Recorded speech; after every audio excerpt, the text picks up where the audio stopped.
Thank you, Florida. Thank you, North Carolina. Thank you, Ohio.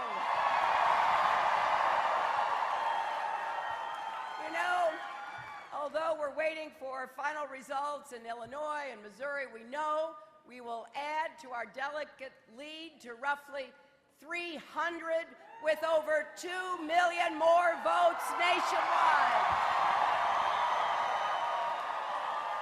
We are moving closer to securing the Democratic Party nomination and winning this election in November. You know, because of all of you and our supporters across the country, our campaign has earned more votes than any other candidate, Democrat or Republican.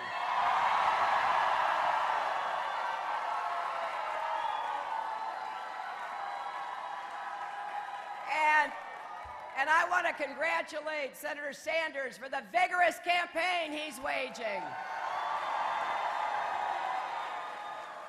Now today, all of you in the states where contests were held voted to break down the barriers that hold us all back so every one of us can share in the promise of America.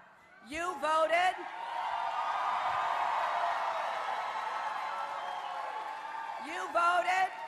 You voted for our tomorrow to be better than our yesterday.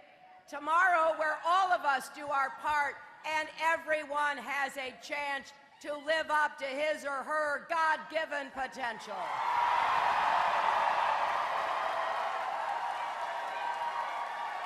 Because that's how America can live up to its potential too. Now we need you to keep working, keep volunteering, keep contributing at HillaryClinton.com. Please join the 950,000 supporters who already have contributed, most less than $100, because our campaign depends on small donations for the majority of our support. We can't do this without you. So if you've been waiting for the right moment, now's the time to come join us.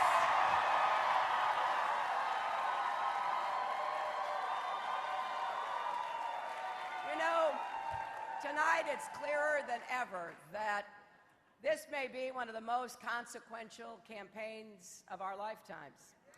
The next president will walk into the Oval Office next January, sit down at that desk, and start making decisions that will affect the lives and the livelihoods of everyone in this country, indeed everyone on this planet.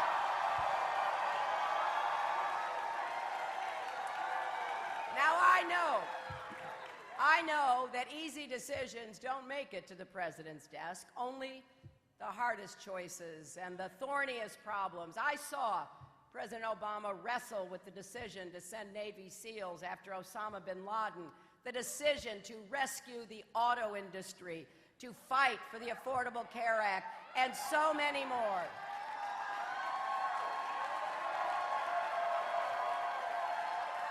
And so, our next president has to be ready to face three big tests. First, can you make positive differences in people's lives? Second, can you keep us safe? Third, can you bring our country together again?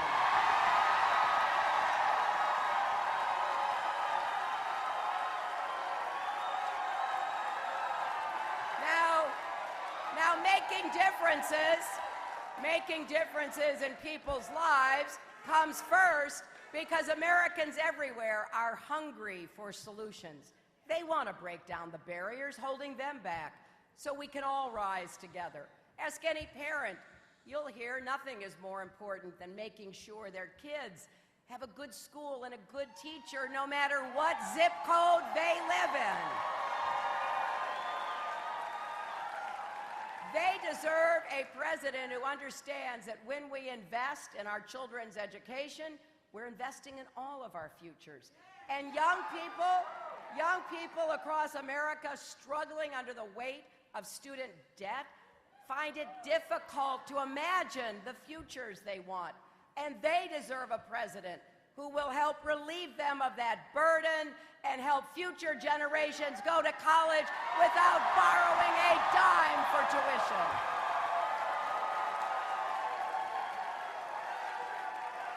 And you know, grandparents who worry about retirement deserves a president who will protect and then expand Social Security for those who need it most, not cut or privatize it. Families deserve a president who will fight for the things that are priorities at home, but too often aren't priorities in Washington. Affordable child care, paid family leave, and something we have waited for long enough, equal pay for equal work for women.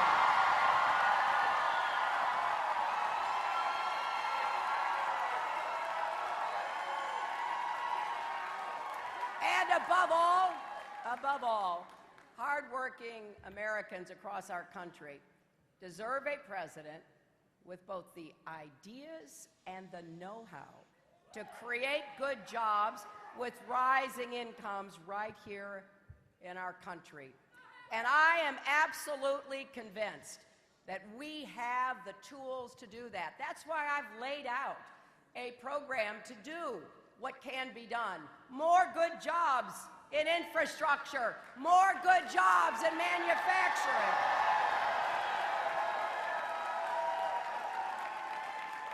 More good jobs in small businesses. More good jobs in clean, renewable energy. Good-paying jobs are the ticket to the middle class, and we're going to stand up for the American middle class again. We're going to stand up for American workers and make sure no one takes advantage of us. Not China, not Wall Street, and not overpaid corporate executives. Now look, of course, every candidate makes promises like this. But every candidate owes it to you to be clear and direct about what our plans will cost and how we're going to make them work. That's the difference between running for president and being president.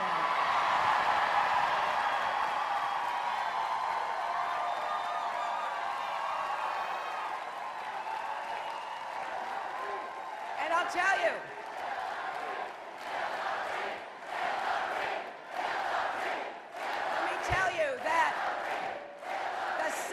big test for our next president is keeping us safe. We live in a complex and, yes, a dangerous world. Protecting America's national security can never be an afterthought. Our commander-in-chief has to be able to defend our country, not embarrass it.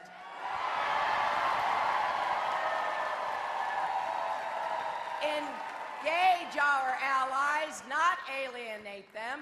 Defeat our adversaries, not embolden them.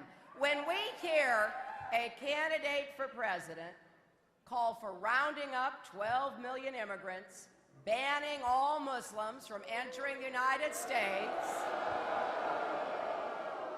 when he embraces torture, that doesn't make him strong, it makes him wrong.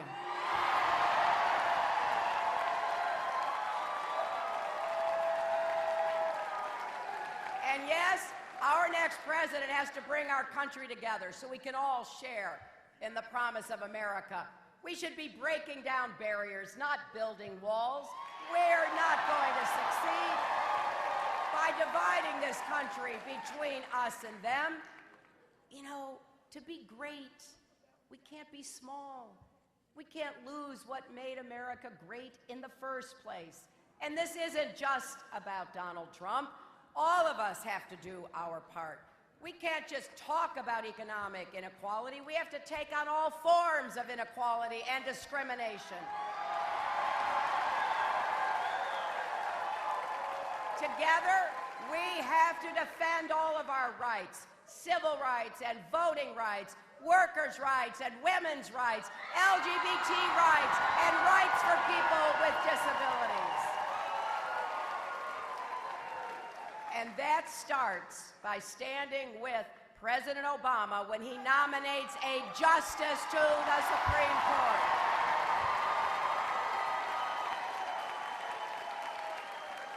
Our next president will face all these challenges and more.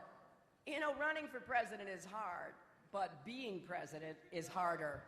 It is the hardest, most important job in the world, and no one person can succeed at the job without seeking and finding common ground to solve the problems we face. If we work together, we can make a real difference in people's lives.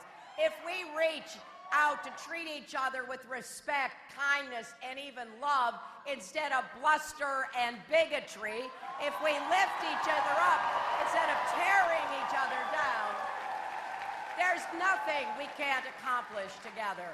So please join me in this campaign. Every vote counts. Every volunteer hour counts. Every contribution counts. 8 years ago, on the night of the Ohio primary, I said I was running for everyone who's ever been counted out but refused to be knocked out. For everyone who has stumbled but stood right back up. For everyone who works hard and never gives up. Well, that is still true.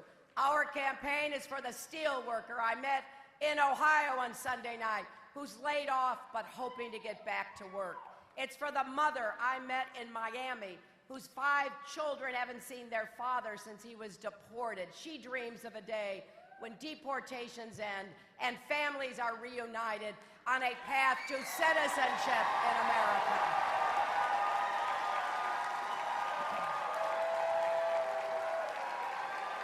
And it is for the mothers I stood with in Chicago yesterday who have lost children to gun violence. They're turning their sorrow into a strategy and their mourning into a movement. Let's stand with people who have courage, who have resilience. Let's stand with everyone who believes America's best days are ahead of us. For all of our challenges, I've never had more faith in our future. And if we work together, if we go forward in this campaign, if we win in November, I know our future will be brighter tomorrow than yesterday. Thank you all so very much.